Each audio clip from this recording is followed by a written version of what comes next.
Ibidapo's life began without promises of comfort. What he had, however, was resolve.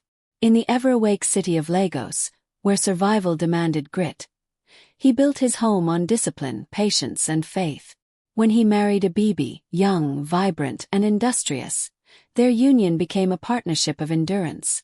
Abibi's small food business fed not only mouths but hope, while Ibidapo's career as a state government engineer carried the weight of responsibility for a growing household.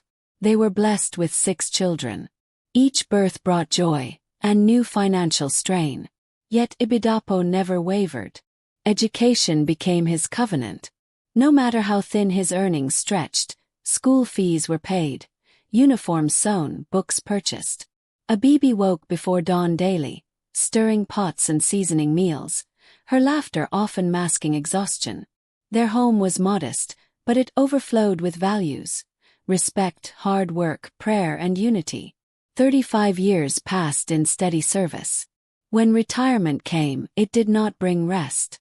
Instead, it brought uncertainty. Ibidapo's pension was delayed and inadequate, and the burden of responsibility refused to loosen its grip. Pride swallowed. He accepted a job in a private firm, long after his body had begun to ask for rest. He worked quietly, not complaining, not faltering, because his children still needed him. The eldest child found expression in fashion design, slowly building a livelihood. Samuel, the second child, carried a fire that burned differently. Studying mechanical engineering at university, he refused to let hardship define him. When money fell short, he labored. Construction sites, workshops, odd jobs, often returning home with bruised hands and weary eyes. Many nights he studied by dim light, hunger pressing, but purpose louder. 5 years later, Samuel graduated. National service followed, and then the harsh reality of job hunting. Rejections came often. Still, he endured.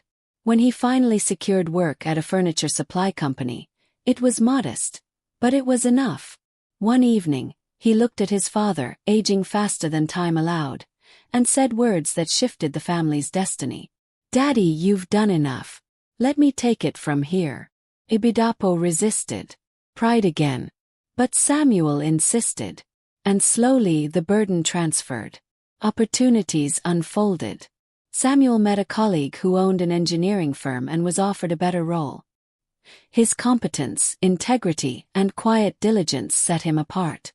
Not long after, he secured a position with one of the nation's leading construction companies. With it came benefits that once felt unreachable: an official car, comprehensive healthcare, paid vacations, and financial security. As Samuel rose, he lifted others. Michelle and Gabriel gained university admission. Fees were heavy. Ibidapo contributed what he could, but Samuel filled the gaps. He gave allowances, encouragement, and direction. He became not just a brother, but a pillar. Soon, the impossible became possible.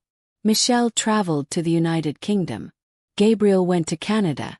Their journeys were not escapes. They were continuations of a dream planted decades earlier in a small Lagos home.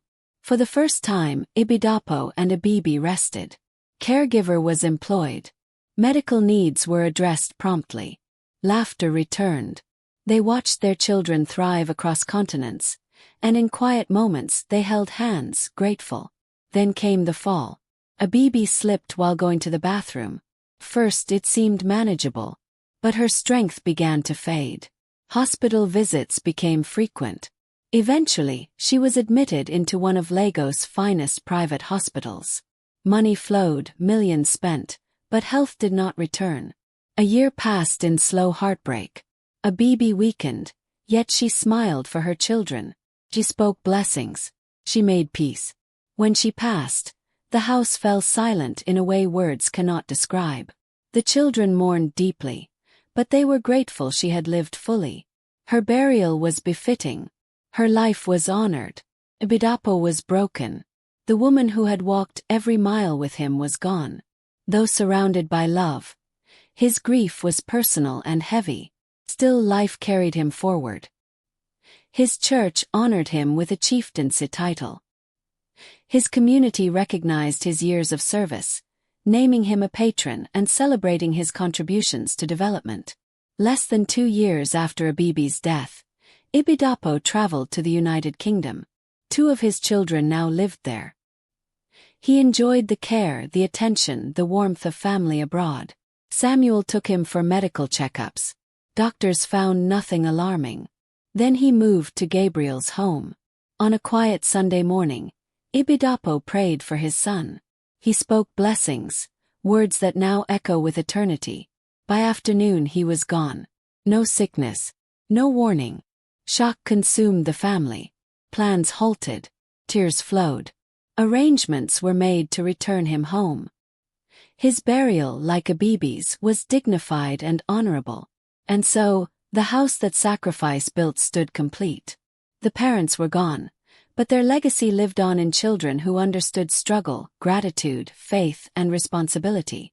They accepted fate, not with bitterness, but with wisdom.